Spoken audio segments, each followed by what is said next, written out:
maybe there'll be a few more who'll come and join us, but I don't know. If not, this week, this particular week will be a small and select group, but hopefully it will set the scene for next month when we've got Richard Murphy with us, who knows more about modern monetary theory than I will ever know.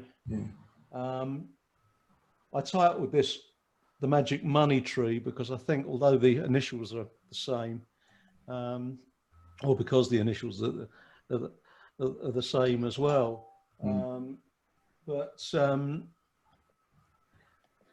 essentially it is one and the same thing, this idea that you can just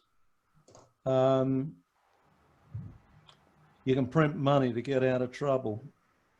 As I say, I didn't really know anything too much about this until about a year ago when it first came to my attention. And it came to my attention in relation to the American situation because Bernie Sanders in particular was promoting it over there. And the whole reason that it started, that this new monetary theory started to develop, of course, was after the global crash in 2008. What became very apparent was that all of our previous models of how the economy was supposed to work, or believed to work, quite obviously were coming into question. And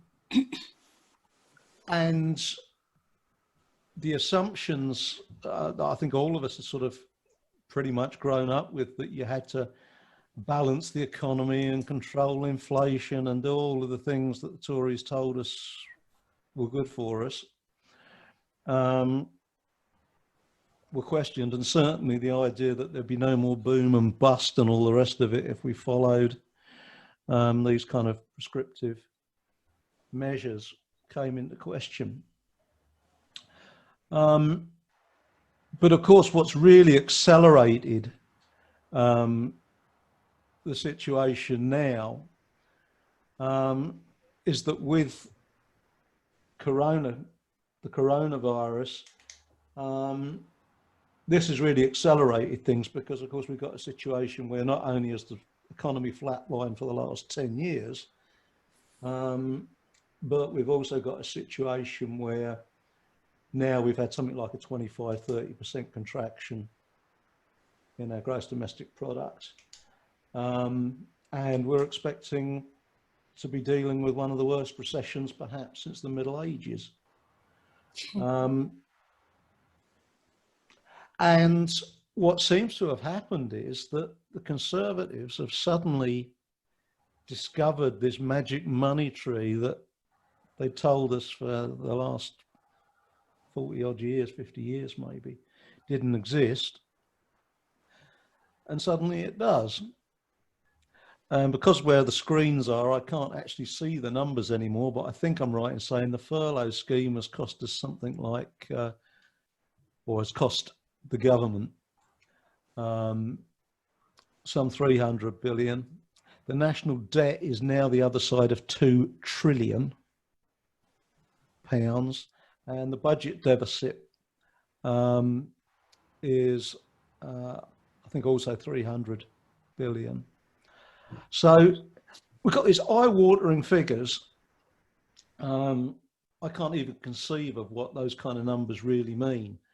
And a Conservative government now saying, okay, in these exceptional circumstances, we can just pay our way out, invent money, create money, put it around. And of course, as I'm sure we're all aware, there's this huge discussion going on at the moment about how it's going to be paid for and whether or not they're going to have to increase taxes.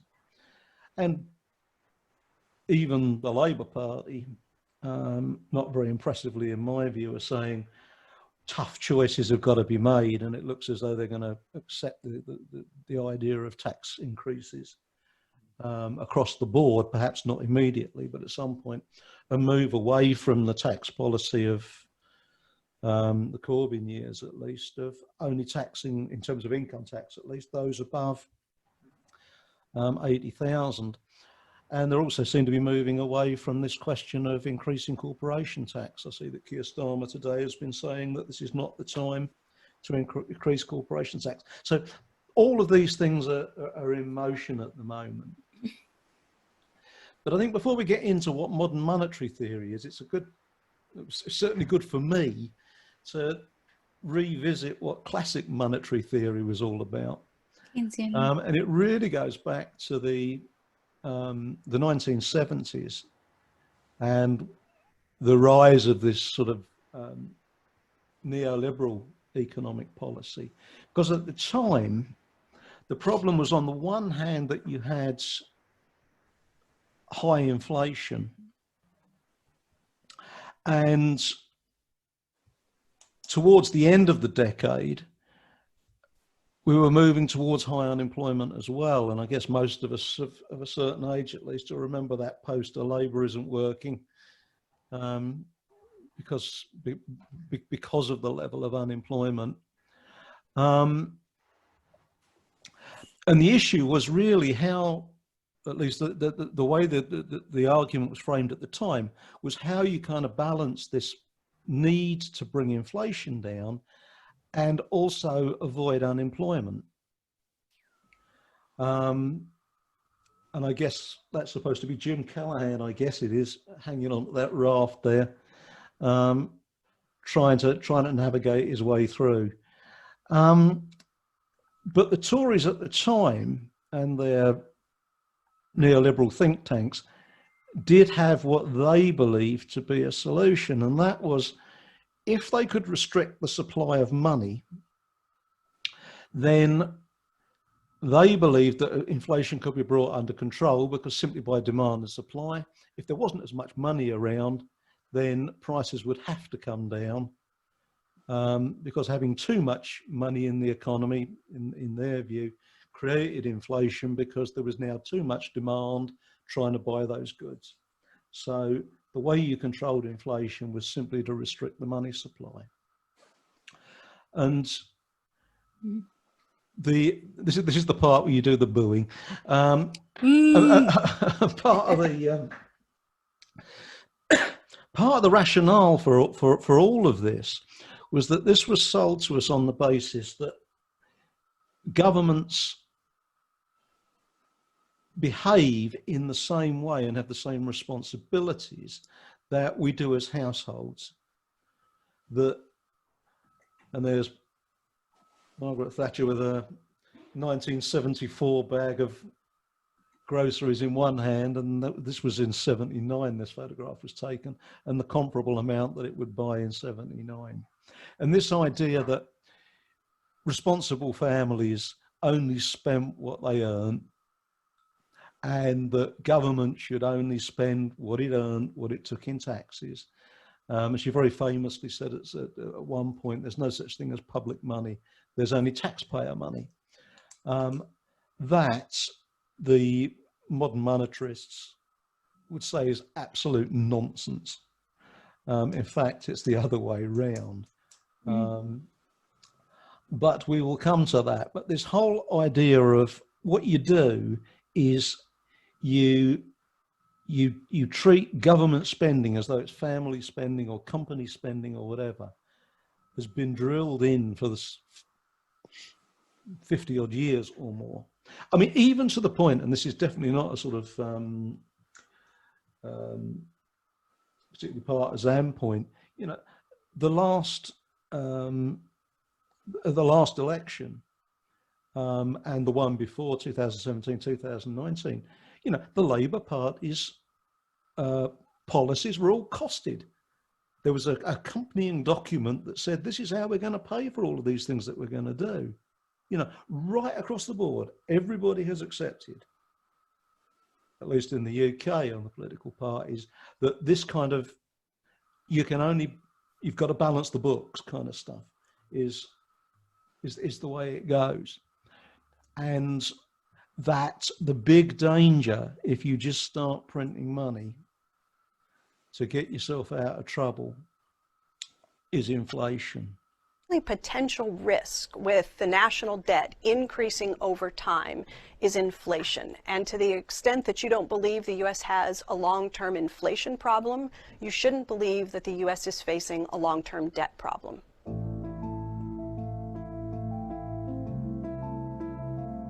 An unconventional economic theory is gaining some traction thanks to the policy teams of Alexandria Ocasio-Cortez and Bernie Sanders. I think the first thing that we need to do is break the mistaken idea that taxes pay for 100% of government expenditure. My critics say, you know, Bernie, that's a great idea. You're into all this free stuff. How are you gonna pay for it? So MMT starts with a simple observation, and that is that the US dollar is a simple public monopoly. In other words, the United States currency comes from the United States government. It can't come from anywhere else. So what that means is that the federal government is nothing like a household. In order for households or private businesses to be able to spend, they've got to come up with the money, right? And the federal government, it can never run out of money. It cannot face a solvency problem, bills coming due that it can't afford to pay. It never has to worry about finding the money in order to be able to spend. So the deficit definitely matters. It's just that it matters in ways that we're not normally taught to understand. Normally, I think people tend to hear deficit and think it's something that we should strive to eliminate, that we shouldn't be running budget deficits, that they're evidence of fiscal irresponsibility. And the truth is, the deficit can be too big. Evidence of a deficit that's too big would be inflation, but the deficit can also be too small. It can be too small to support demand in the economy. And evidence of a deficit that is too small is unemployment. So if you think of the government deficit as the difference between what the government spends into the economy and what it taxes back out, then imagine a government that spends $100 into the US economy, but it only taxes 90 of those dollars back out. We label that a government deficit, and we record that on the government's books. But what we forget to do is pay attention to the fact that there's now $10 somewhere in the economy that wouldn't have been there otherwise, that is put there by the government's deficit. In other words, their deficits become our surpluses. And so when we talk about red ink and the government having all of this red ink, we have to remind ourselves that their red ink becomes our black ink, and their deficits are our surpluses. And the question is then, should you expand fiscal policy? Should you run bigger budget deficits in order to boost growth? So what is the objective? What is the proper policy goal? And I think the right policy goal is to maintain a balanced economy where you're at full employment, you're guarding against an acceleration in inflation risk. And economists tend to understand that the kinds of things that you can do to boost longer-term growth are investments in things like education, infrastructure, R&D. Those are the sorts of things that tend to accelerate productivity growth so that longer term real GDP growth can be higher. So there are ways in which the government can make investments today that increase deficits today, that produce higher growth tomorrow, and build in the extra capacity to absorb those higher deficits. So it's impossible really to put a number. Nobody can. How much debt is too much debt? If you look at Japan today, you see a country where the debt to GDP ratio is something like 240%, well above, orders of magnitude above where the US is today, or even where the US is forecast to be in the future. And so the question is, how is Japan able to sustain a debt of that size? Wouldn't it have an inflation problem? Wouldn't it lead to rising interest rates? Wouldn't this be destructive in some way? And the answer to all of those questions, as Japan has demonstrated now for years, is simply no. Japan's debt is close to 240% of GDP. almost a quadrillion. That's a very big number. Yen. Long-term interest rates are very close to zero. There's no inflation problem. And so despite the size of the debt, there are no negative consequences as a result. And I think Japan teaches us a really important lesson. If you think about what happened after World War II, when the US national debt went in excess of 100%, close to 125% of GDP. If we were talking about it the way we talk about it today, as burdening future generations, as posing a grave national security risk, we would have to scratch our heads and say, wait a minute, do we think that our grandparents burdened the next generation with all of those bonds that were sold during World War II to win the war, build the strongest middle class, produce the longest period of peacetime prosperity, the golden age of capitalism? All of that followed in the wake of fighting World War II, increasing deficits, massively increasing the size of the national debt. And of course, the next generation inherits those bonds. They don't become burdens to the next generation, they become their assets. The only potential risk with the national debt increasing over time is inflation. And to the extent that you don't believe the US has a long-term inflation problem, you shouldn't believe that the US is facing a long-term debt problem.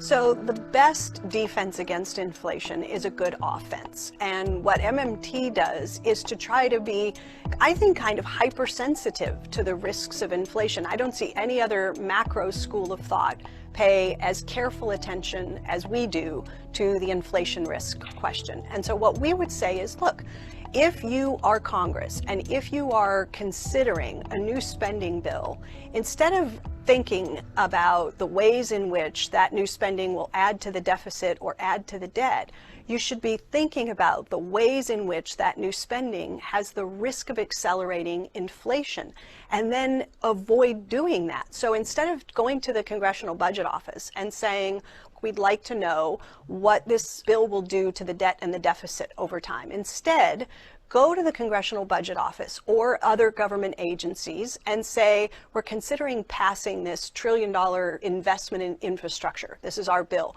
Would you look at it? And we plan to do this spending over the course of the next 5 years. Tell us if that would create problems in the real economy. Evaluate the inflation risk and come back to us and give us some feedback. That's the kind of responsible budgeting that I think that I would like to see Congress begin to move towards.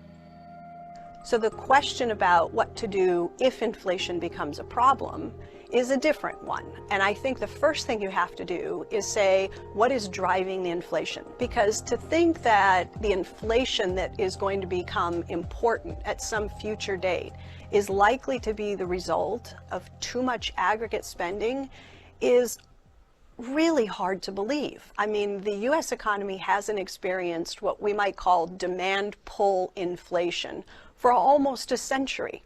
The types of inflation that have been important in the US have almost always come on the cost side, what we call cost push inflation.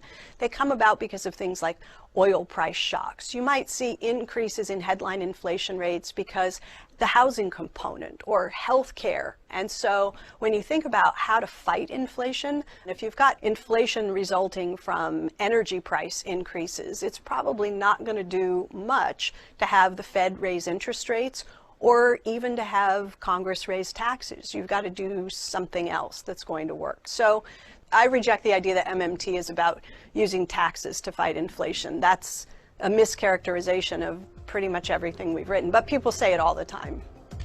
I mean, there is the case, as it were, for this modern monetary theory, but what I've been looking at over the last few weeks is just some kind of things that strike me without getting into sort of heavy theory, because I'm sure other people will be able to do that far better than me. Things that strike me that just make me uneasy about this idea of modern monetary theory, so that we can at least have some sort of balanced view.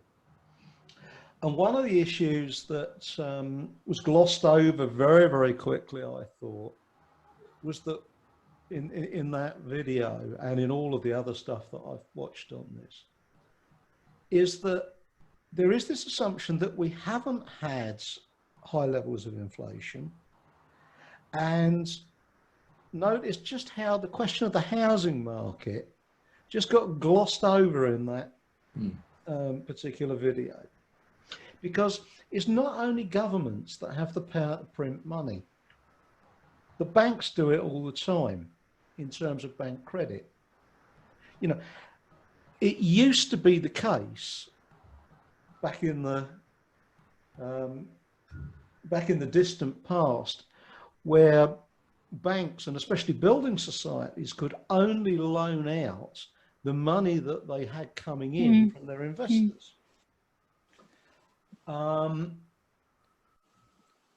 But what has happened? Again, we go back to the Thatcher period. Do you remember the demutualisation of the building societies?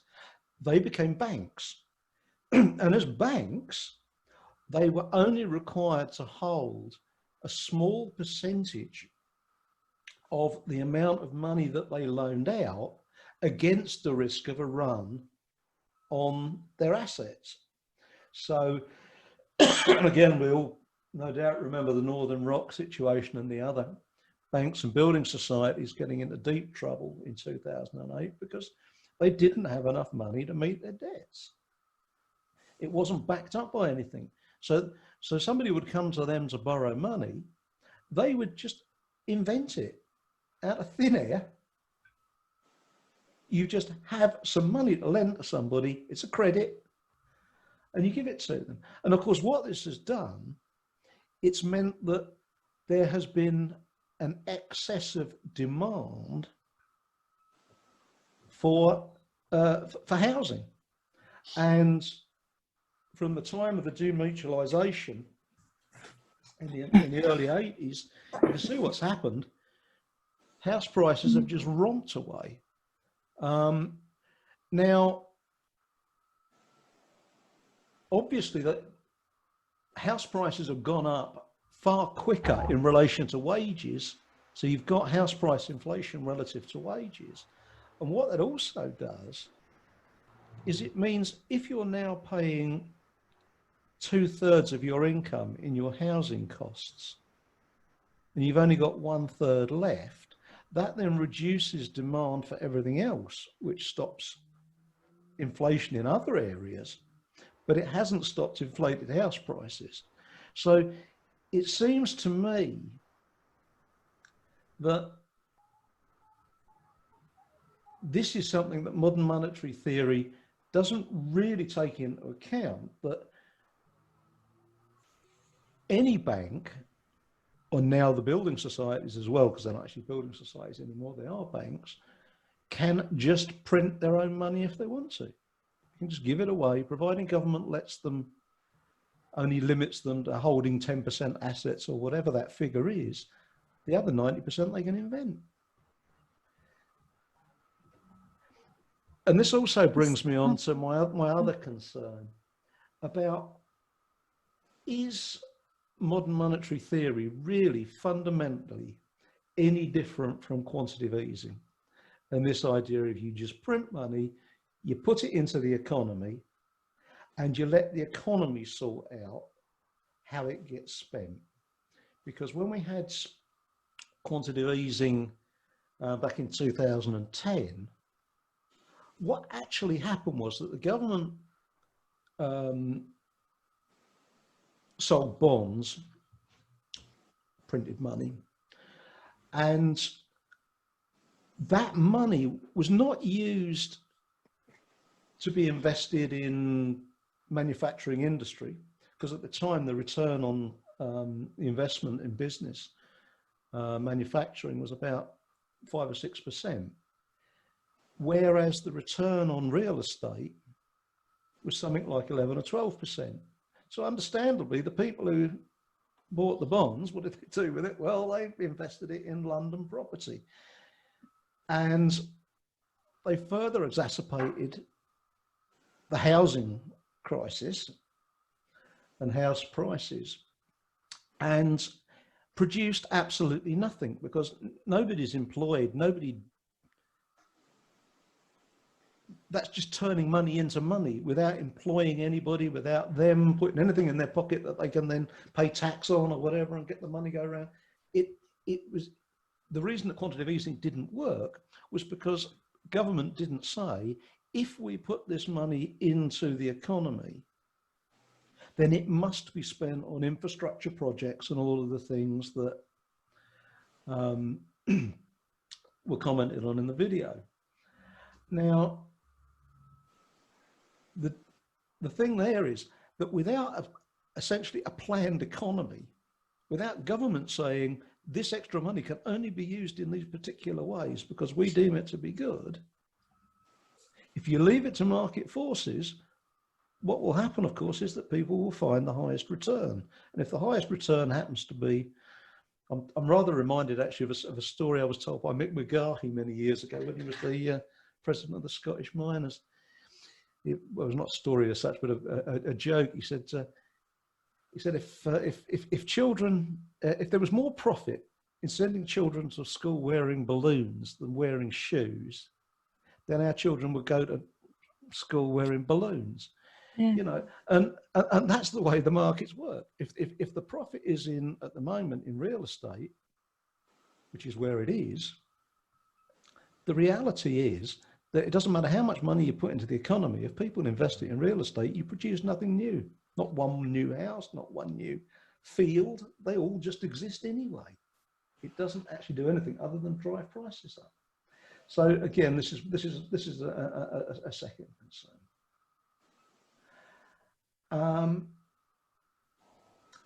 My third concern is that money, it's okay while you look at this in terms of America as the producer of the dollar, spending the dollar in America. And this, of course, is the international currency that we then use for buying and selling oil and other goods around the world. But the problem is exactly that what we have now is we have exchange rates between different currencies. So if we suppose, for example, that the UK thinks it's a good idea to adopt modern monetary theory and just start printing money to revive our economy, then because there are more pounds in the world, obviously their value goes down in relation to the dollar or the yen or for any other country, any other currency. So money actually becomes a commodity in itself to be traded and exchanged. And there obviously will be inflationary or deflationary pressures depending on who does what, which country does what, and how those move. And one of the things that people have been talking about recently is going back onto the gold standard again. The gold standard existed up until 1971 because Richard Nixon in the States decided that having currency pegged against gold prevented him doing exactly what the modern monetarists are saying we should be doing now, because you can only have as many dollars as you've got pounds, kilograms, whatever, tons of gold in your reserve. You just can't invent money. And this was the point I think Maxine was raising earlier about fiat money, the idea that money is just simply, it is worth what it is worth because we say it is worth what it is worth, not because it's pegged to anything like gold. But I think this whole question about international exchange rates and the gold standard, for me, is the real Achilles heel of this. So it's worth reminding ourselves of what this was all about.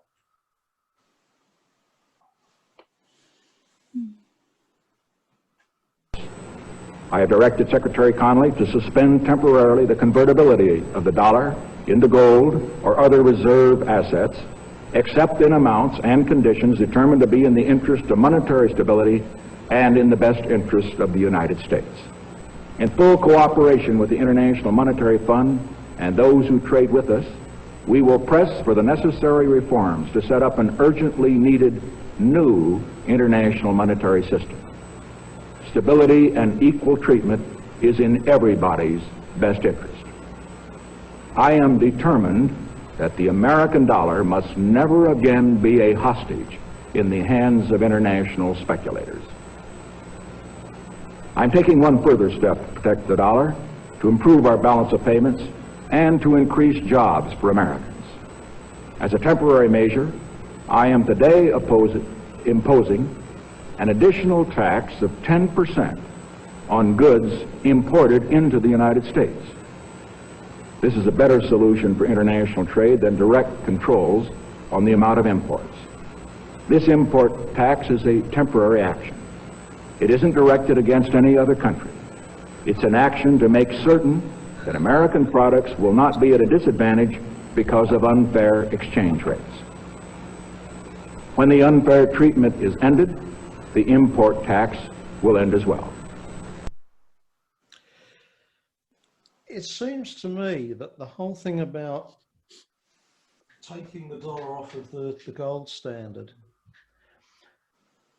really was the catalyst that then set all of the train in motion toward the 1980s and the Thatcher period.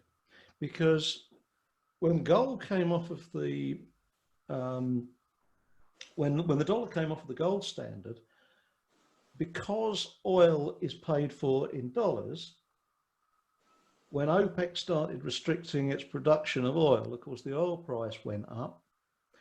Also, our debt to the Americans was paid in dollars, which went right back to the Second World War. And we didn't have enough dollars to buy the oil or to service the debt. So we then went to the IMF to get the loans to, and so the whole thing took off. This is a graph from Thomas Piketty's book, Capitalism for the 21st Century, Capital rather for the 21st Century. And what it shows is the amount of wealth, rather the amount of income to be precise, the amount of income enjoyed by the top 10% of people in these various different countries around Europe and the US. And you can see, for example, that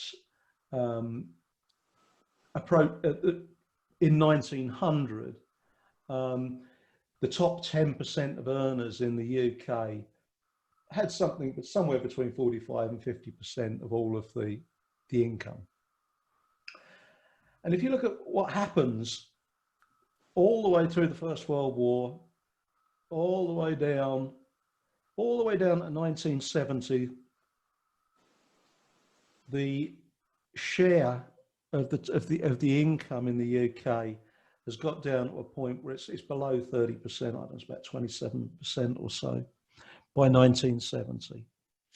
So we're becoming a more egalitarian society. We're actually sharing out the goods, and this is what's going on all around the world as a consequence of the crash, the war, the Keynesian economic policies that have been introduced right across the world, because after all, the IMF was established by the Bretton Woods Agreement, the World Trade Organization was established by the Bretton Woods Agreement, and of course, putting the dollar back on the gold standard was also the Bretton Woods Agreement after the war.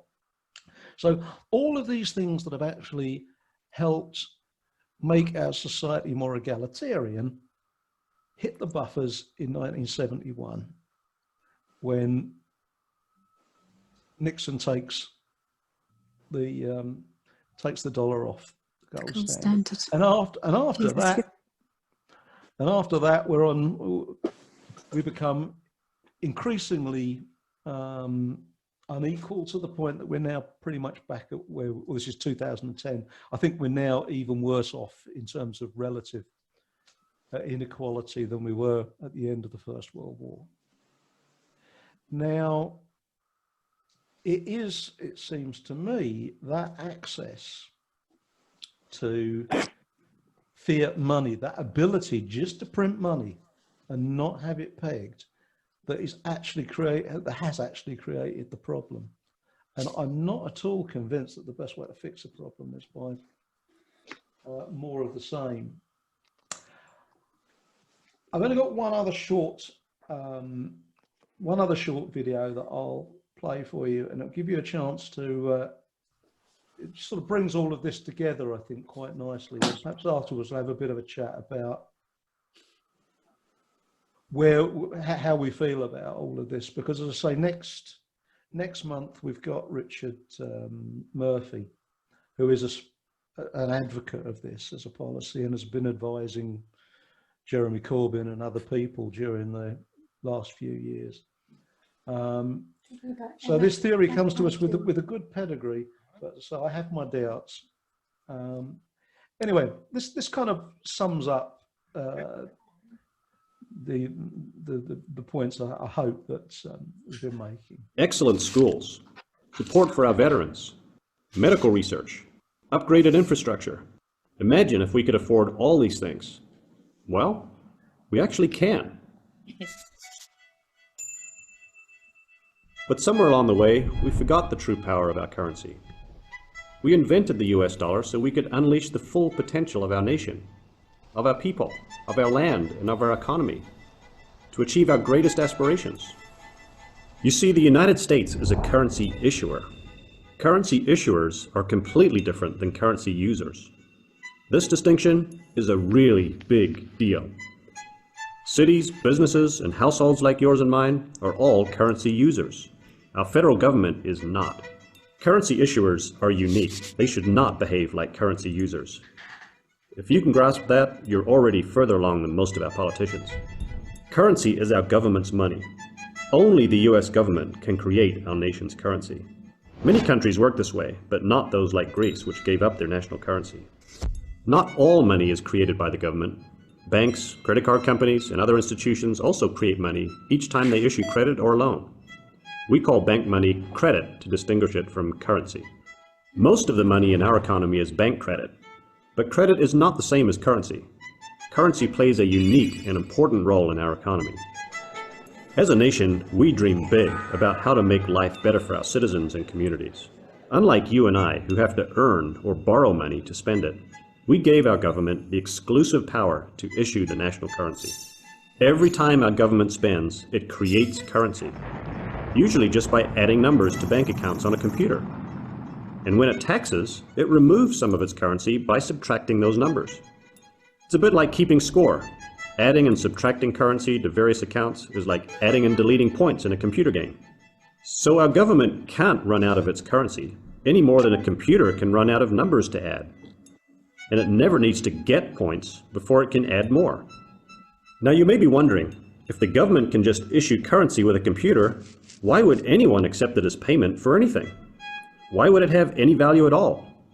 Well, this is where we discover why we have taxes. Federal taxes can only be paid with the government's currency. In order to pay our taxes and stay in Uncle Sam's good graces, we have to first get its currency. By requiring that we return that currency to pay our taxes, the government creates continual demand for the currency it alone issues. Now, because some people, including many of our politicians, don't understand the difference between currency issuers and currency users, they think Uncle Sam needs our tax money to pay for spending. But it's actually the other way around. The government spending gives us the currency we need to pay our taxes. So those taxes simply remove from the economy some of the currency which was already issued by the federal government. This helps our economy stay in a healthy balance. One of the biggest responsibilities of the currency issuer is to make sure it isn't causing unemployment or inflation by taxing or spending too much or too little. The really powerful part about all this is that not only can currency issuers like the US never go broke, but they can also always afford whatever they're authorized to do. But if the government doesn't need money from external sources to fund that spending, what's with all this fear about the national debt? Don't we owe China a kajillion dollars or something? Aren't we worried they'll stop buying our government bonds? Well, not really. Think about it. How can we borrow US dollars from China when all US dollars are made in the USA? You see, China gets their US currency through trade. They send us stuff, and we pay them with currency, which they, along with many other countries, like to save. We like to save currency too. US government bonds are actually just big savings accounts, a really safe way to hold currency that's already been spent into existence. So that big, scary sounding number that's commonly called the national debt is actually just a record of all the savings of US dollars since our country began. All the currency that's been spent into the economy and not yet taxed back.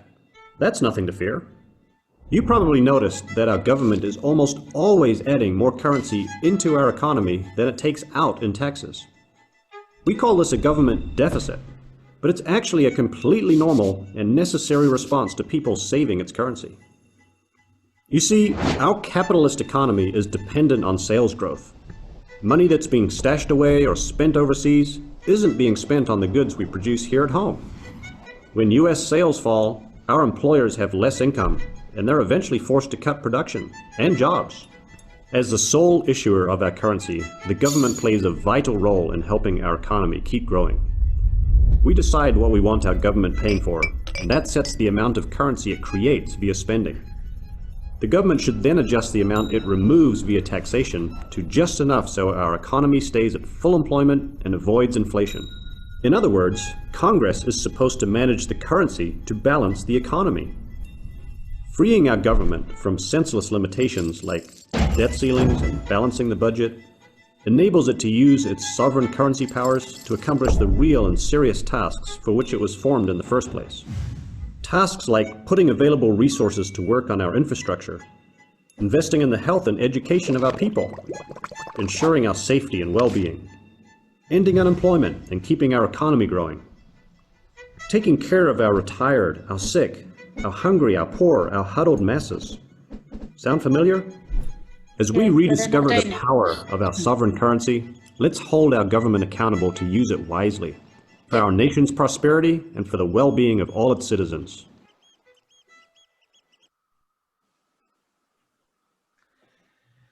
So it just seems to me, I mean, this is obviously where the discussion is going to be for the next quite a few years now, as governments try to find their way out of the coronavirus crisis, I believe heavily on the back of what happened in 2008 and the fact there's some pretty fundamental structural problems in the way our economy works.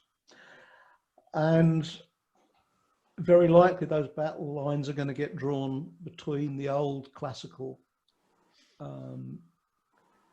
monetarists who believe in balancing the books and the new monetarists who believe you can spend your way out of trouble.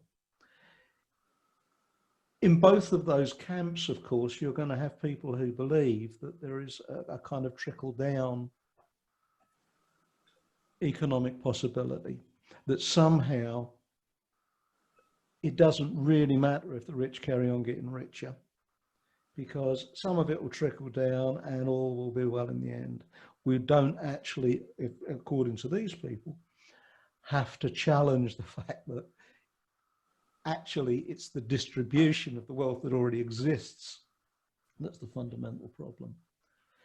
Is there a way out? I don't know. I really don't know if there is a way out of our current crisis without class conflict. But that's essentially what's at stake. And I'd love to hear what other people think about it. We will have a far better opportunity, of course, to discuss these things next month, and I hope the month after. But just as a preliminary, how do folks feel about this? Yeah, Maxine, I think I agree with it, because if you look at the economies that started from zero, like Japan, because it was bombed to pieces, after the Second World War, Germany, They spent money on infrastructure because they had to. And then they became some of the strongest economies. So while what has happened, obviously, as everybody knows, is that the banks were deregulated. So the governments no longer had the control over the printing of money as they used to do. And hence, the money has been diverted from the poor to the rich. So I think that that I do agree with the MMT. Yeah, rather than, okay, we should be taxing everybody, especially the super rich and also the big conglomerates like Google and so on, because they're not paying their taxes. And why should ordinary people pay their taxes if they don't? So that would again be balancing the books a bit, but there's not necessary to balance, because we've just actually finished paying for the money. In 2015, we finished paying off the debt for the slave owners who were paid out. So it isn't saddling the people of the future with the debt at all. So I think I agree with MMT. Mick, you're studying this, aren't you? Or you've been studying this, haven't you?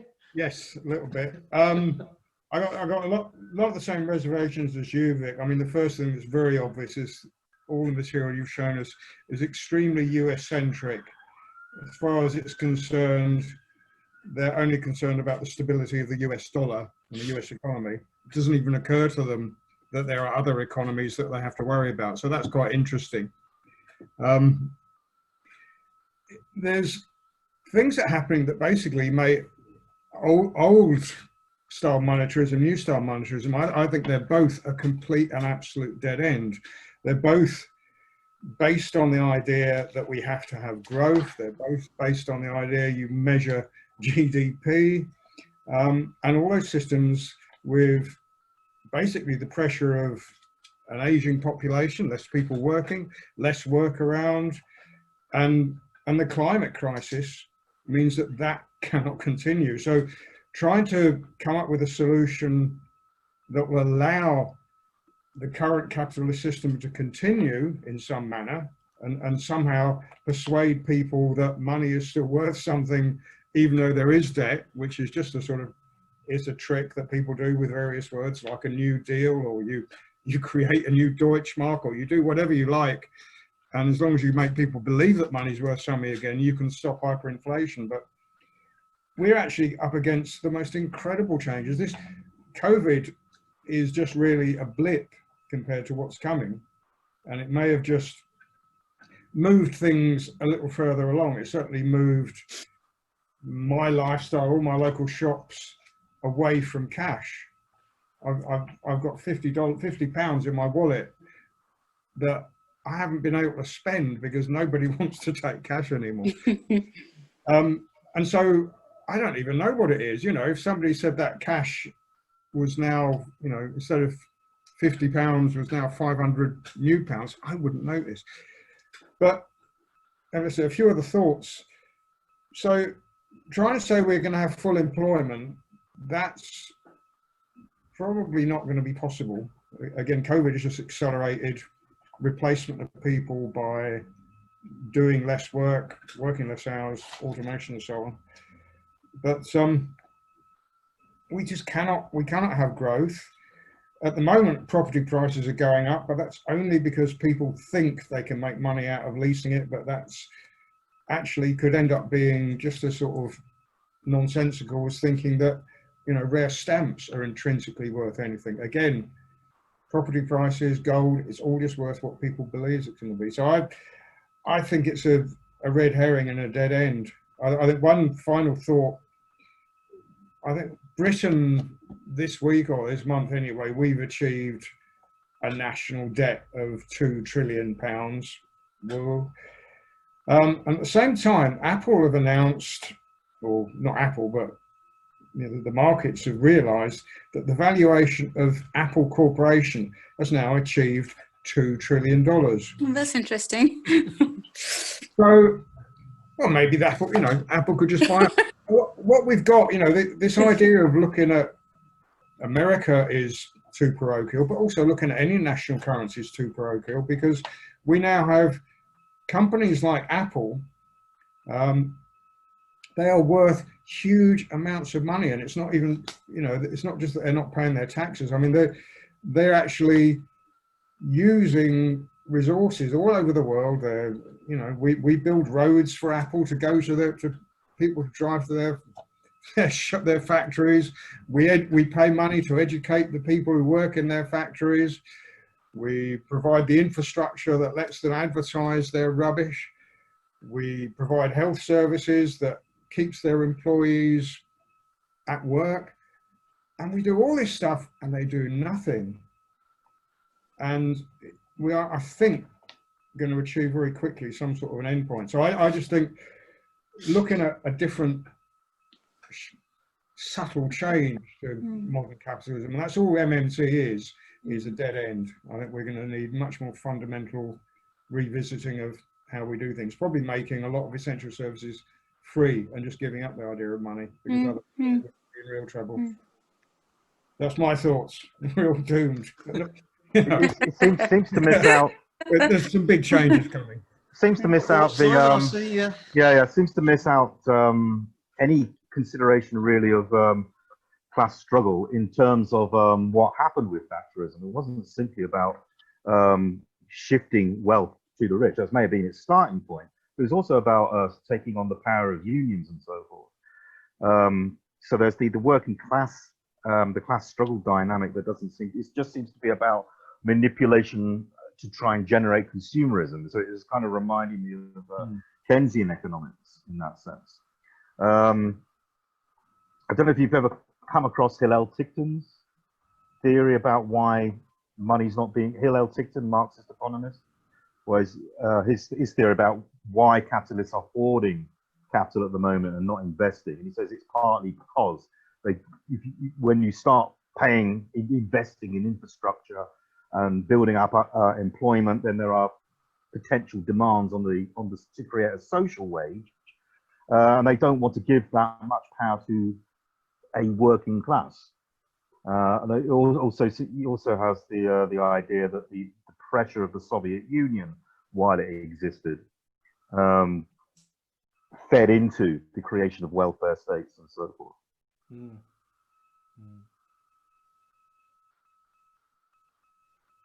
I think you're right, Simon, with nobody's talking about class structure. I personally feel one of the problems we have as socialists and so on is we're still embedded in sort of where things were when Marx was writing stuff, when we had, the working class, the middle class and the upper class. And Marx predicted that, things will change when everyone becomes so-called middle class. And really, in the Northern Hemisphere, that is pretty well what has happened. And I think we need to get away from, we just need to think there is the elite class, the upper class, and the lower class, or the second, that's the only real difference that we need to. It's a question of semantics, but I think trying to sort of say whether you're middle class or working class or lower middle class doesn't really work. There's the 10% and there's the rest of us. And also, I think we should still be leaning on the tradition of class struggle that's taken place over the past 200 years. The terminology, I think, is...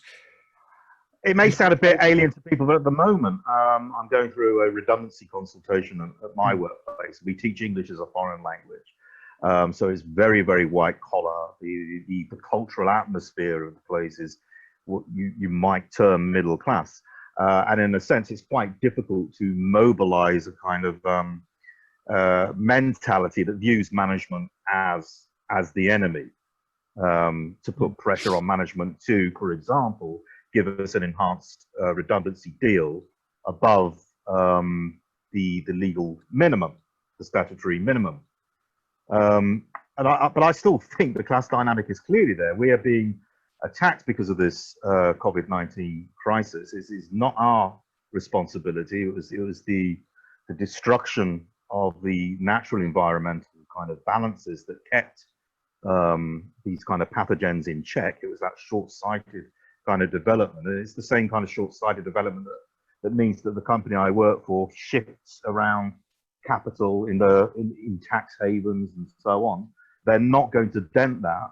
They're going to just get rid of pretty much 50% of the workforce in that place. So we sell our labor value to capitalists that and they are attacking our terms and conditions and our livelihood to maintain their profitability and their competitiveness against other big conglomerate language schools.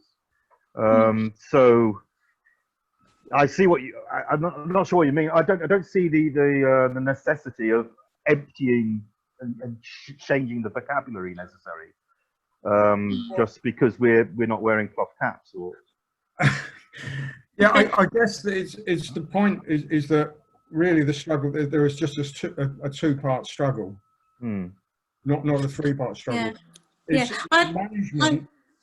I agree with you that the aim is to get rid of money altogether, but we're not there yet, are we? And obviously, capitalism is in its a dying throes. This is at a point where it's actually not. It hasn't worked. Sorry, I've lost you there. It hasn't ever worked really, but because capitalism reinvents itself, it's able to keep surviving.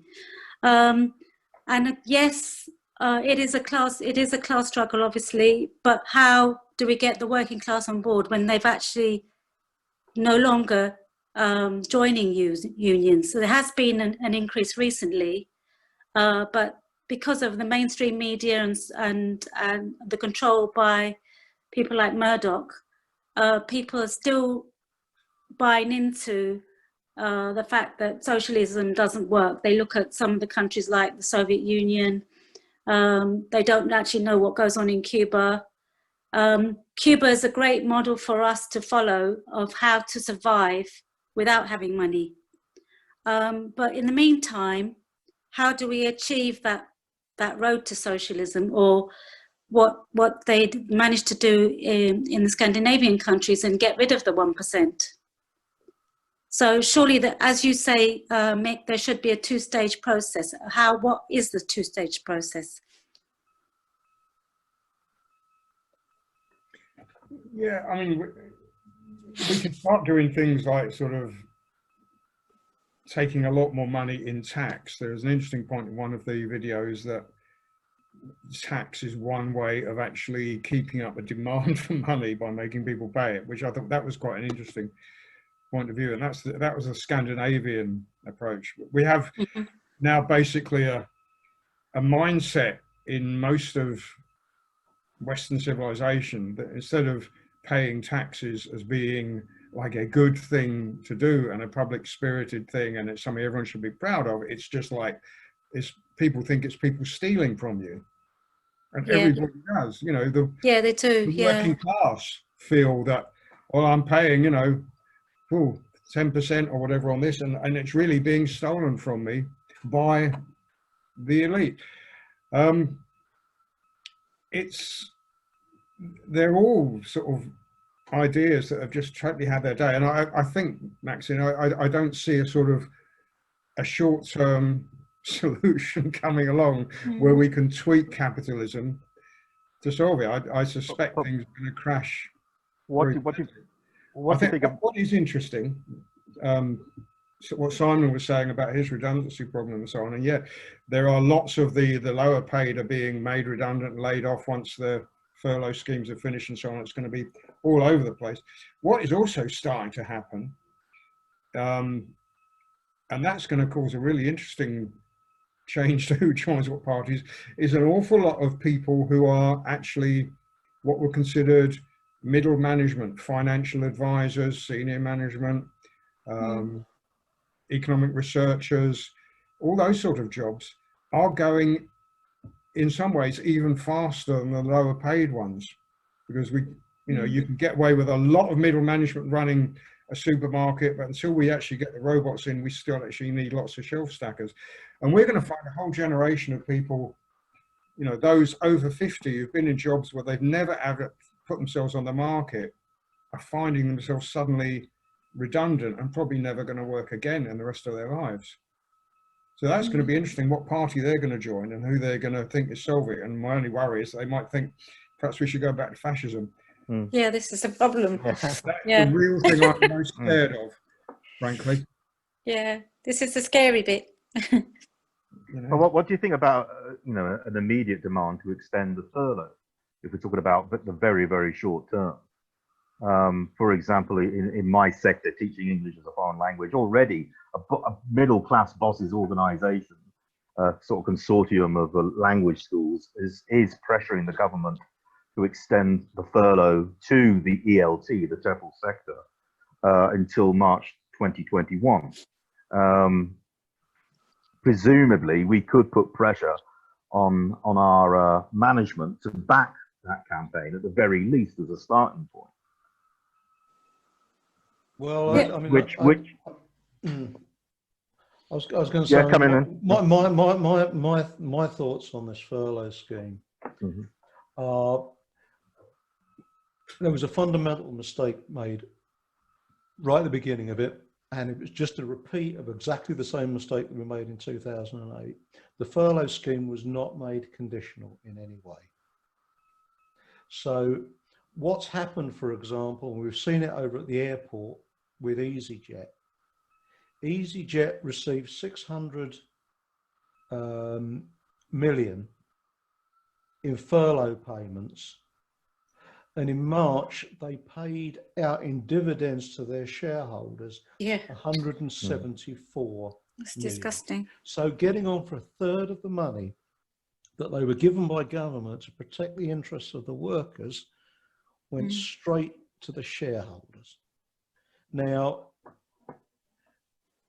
extending a scheme like that, from my perspective, as a starting point, but I think you would have to politicize it, and that could be combined with class struggle tactics. I mean, someone did suggest to me, I think it's a bit far-fetched at the moment, but just thinking in terms of hypothesis, we could occupy the school and demand that the state steps in, I don't know, nationalizes that sector.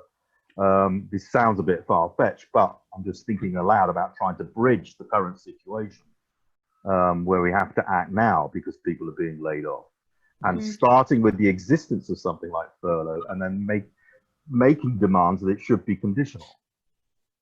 Well, I think what the government should have done was implement UBI, but obviously they wouldn't do that because they're Tories.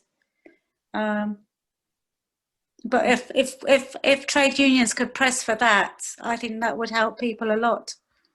I'd be wary of that, Maxine. I mean, Richard Nixon was a big fan of UBI as well. I know, yeah. Because he thought we could unravel the welfare state because of it. Yeah.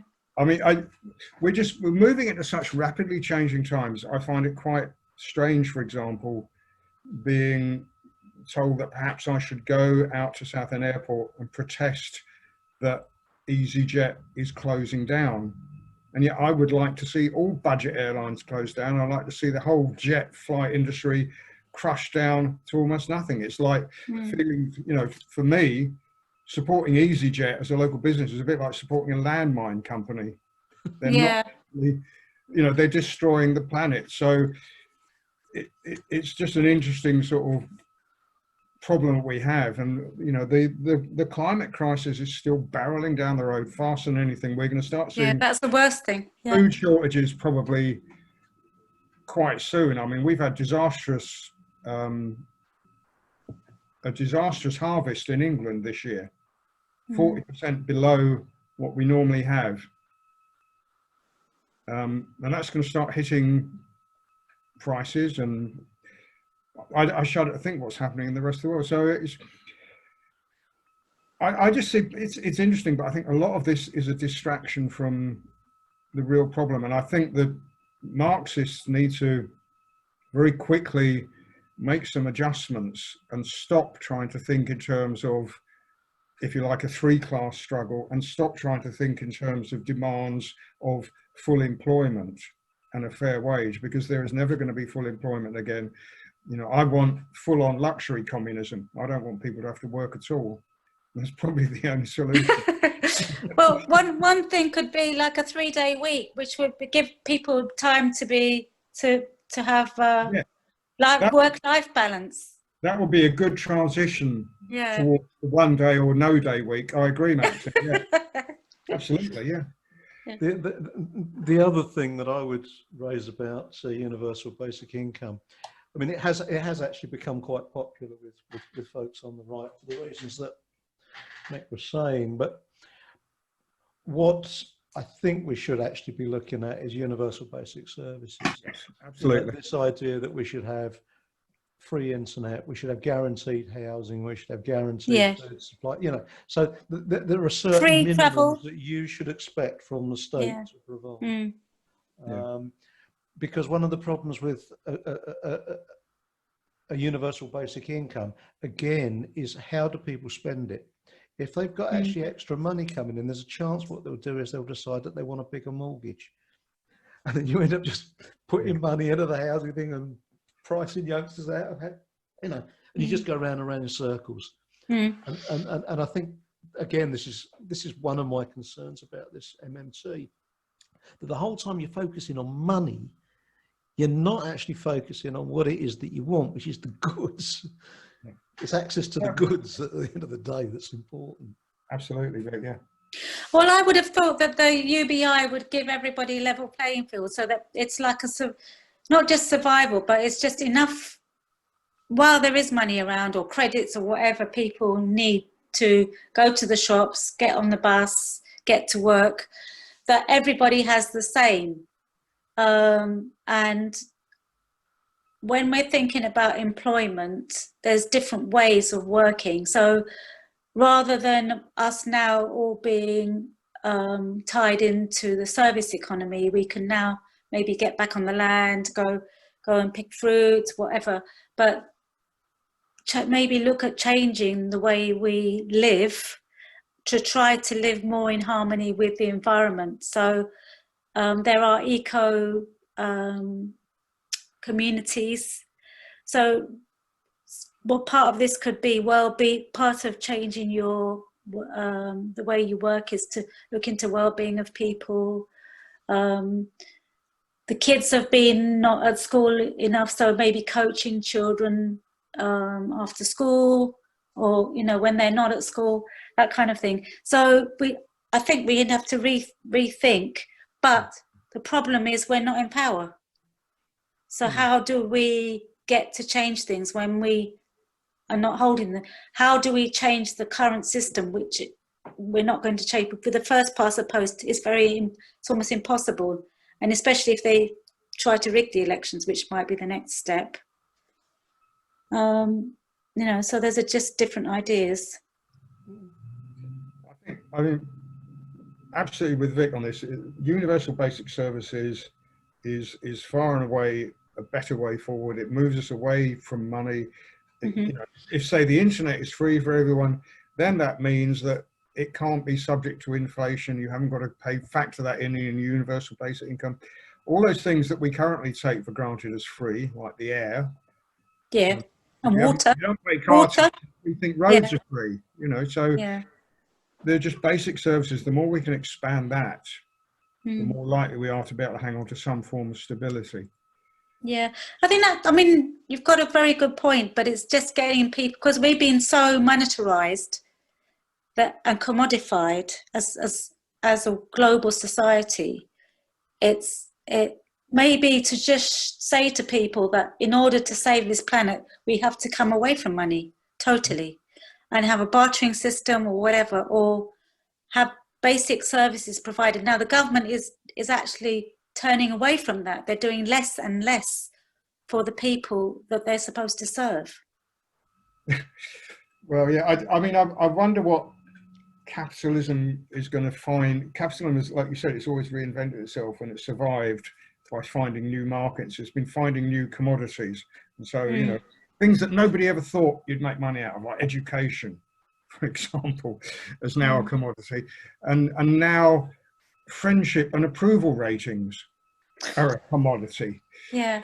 I don't know what there is left, but you're absolutely right, Maxine. We've just got to get right away from this. And so trying to prop up the old system, trying to save, you know, the airlines, trying to save the car industry is not necessarily the best thing. We need to ensure a fair redistribution of wealth for all the people who are currently involved in working in those industries, but we don't need somehow to sort of prop those industries up and somehow put them in worker control. I mean, you know, if the workers took over EasyJet and gave free flights to working class people all over the world, that would not be a good solution.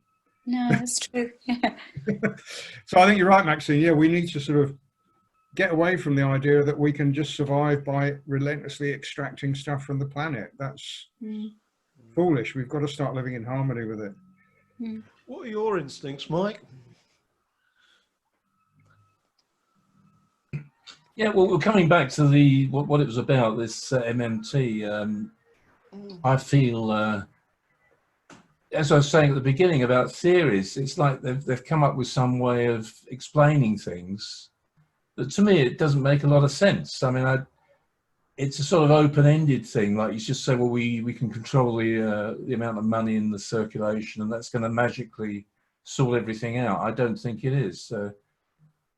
When I was studying, I studied electronics and things like control systems. I don't know if you had anything to do with that. Control systems where you want to control a bit of machinery.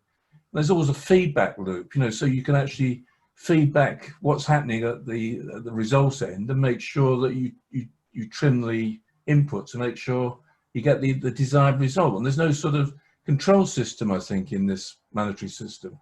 It's just like you've got an open-ended, you just turn a knob up and down, and it doesn't, you don't get any sort of feedback from the people who are getting the services and the end result of all this. So I just think the whole thing's chaotic, and it's just doomed to failure. Yeah. And us as the working class, we're the ones who are always traditionally end up suffering. Because the guys with the money, the 1%, they can just take their money and put it somewhere else, and it's still there when the crisis is over. They've still got their money, and we're broke and lost our homes.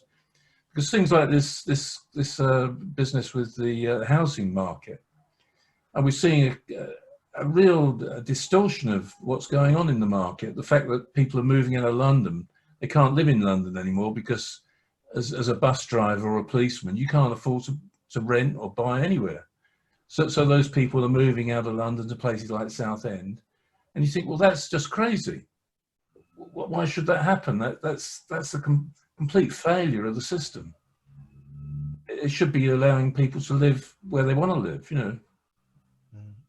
I just don't understand why we're jumping on this bandwagon. I mean, you see this on forums, don't you?